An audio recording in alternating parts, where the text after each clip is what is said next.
Jo'rabek aka, men ko'ryapman Dubay markazida qurilayotgan mana shu proyektda 3.2 milliard dirhamlik uylar sotildi deyapsiz, ha? Xuddi shunaqa. Aksariyat sotilib ketdi.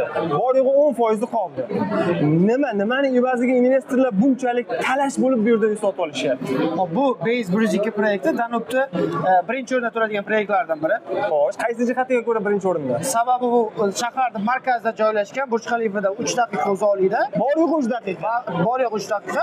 Bu Businessway metrosining yonginasida joylashgan. Va bu 102 etajli proyekt. 102 etaj. 102 etajli proyekt.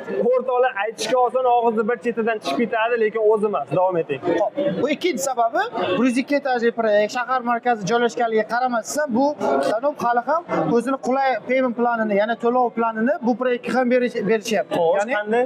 Boshida 20% to'laysizda, qolganini 1% dan to'lab borasiz. 1% dan. Da. Misol uchun boshlang'ich uylar narxi qanchadan boshlanadi? Bunda 70 kvadrat metrli bitta spalnali uylar 630 ming dollardan boshlanadi. Shunda oyiga o'rtacha 6300 dollardan to'g'ri keladi. Xuddi shunaqa. Lekin bu rayonda boshqa proyektlarga qarasangiz, hech qaysi zastrojnik 1% to'lovli payment plan bermaydi bu rayonda. Hammasi juda agressiv payment planlari bor. Shu sababdan bu proyektda sotilgan uylar soni ko'proq boshqa proyektlarga qaraganda. Ha, demak uzoq muddatga bo'lib to'lash uchun bundan zo'r proyekt bu lokatsiyada topish iloji yo'q. Xuddi shu 6,5 yillik to'lov plani. 6,5 yil.